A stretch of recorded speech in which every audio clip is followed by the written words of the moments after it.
काज किए बड़े देवन के तुम वीर महाप्रभु देखी विचारो, कौन सो संकट मोर गरीब को, जो तुम सो नहीं जात है टारो। बेगी हरो हनुमान महाप्रभु, बेगी हरो हनुमान महाप्रभु, जो कछु संकट होए हमारो, को नहीं जानत है जग में कभी संकट मोचन नाम तिहारो। हमारा ऐसा कौन सा संकट है जो हनुमान जी महाराज दूर न कर सके। जय श्री राम भक्तों, स्वागत है आप सभी का हमारे यूट्यूब चैनल पर।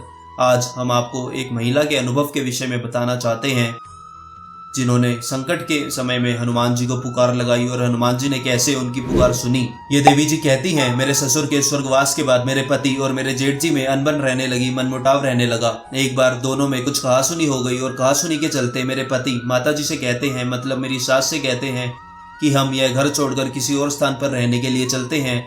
तब माता जी ने कहा, तुम्हें जहाँ जाना है जाओ, मैं यह घर छोड़कर कहीं नहीं जाती। ये बात मेरे पति को इतनी बुरी लग गई कि वे बिना किसी से कुछ कहे, बिना मेरे से भी कुछ कहे घर छोड़कर चले गए। और मुझे लगा कि वे ऑफिस में हैं, परंतु जब मुझे पता चला कि वे अपने ऑफिस में नहीं गए, घर छोड़कर चले गए, तब मेरी आंखों के सामने अंधकार छा गया। मुझे कुछ समझ नहीं आ रहा था कि मैं क्या करूं। मेरे पति के दोस्त उन्हें ढूंढने के लिए भागे। हर जगह मेरे पति के दोस्तों ने उन्हें ढूंढा, परंतु उनका कहीं पता नहीं चला।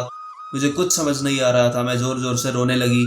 तब मैं हनुमान जी की मूर्ति के समक्ष बैठ गई। दीन दयाल बिरज संभारी, हरऊ नाथ मम संकट बारी। मैंने बार बार यह टेर लगाई और महामंत्र का जप करने लगी। हरे राम राम राम हरे हरे, हरे कृष्ण कृष्ण कृष्ण हरे हरे। बार बार इस मंत्र का मैं जप करने लगी। 36 घंटों तक मेरे पति का कोई अता पता नहीं था। मेरे बच्चे भी छोटे छोटे ही थे। 36 घंटों तक मैं हनुमान जी के सामने ही पड़ी रही और बार बार महामंत्र का जप करती रही। मैं थक जाती, गिर जाती और फिर उठकर वहीं पर बैठ जाती और बार बार इस मंत्र का जप किया। मेरे बच्चे छोटे छोटे ही थे, परंतु प्रभु के सिवा, उन करुणा निधान के सिवा, करुणाधाम के सिवा मेरा और कोई सहारा नहीं था। मैं केवल उन्हीं पर आश्रित थी। तब उन करुणा के सागर ने मुझ अबला पर कृपा की और 36 घंटे बाद हरिद्वार से मेरे पति का संदेश आया कि वे वापस आ रहे हैं। तब मैंने कुछ जलपान किया। हनुमान जी की कृपा देखिए कि रेलवे स्टेशन पर ही मेरे पति को एक बुजुर्ग व्यक्ति मिल गए और बिना मेरे पति के कुछ कहे उन्होंने स्वयं से ही, खुद से ही मेरे पति से कहा, लगता है तुम घर छोड़कर झगड़ कर आए हो, तुम्हारे पास कुछ सामान भी नहीं है। उन बूढ़े व्यक्ति के प्रभाव में आकर मेरे पति को उन्हें सब सच बात बतानी पड़ी। फिर वे बूढ़े व्यक्ति मेरे पति को हरिद्वार ले गए और गंगा स्नान कराया। उन्होंने ही मेरे पति द्वारा घर पे संदेश भिजवाया और उन्होंने कुछ राशि देकर मेरे पति को घर पर वापस भेजा।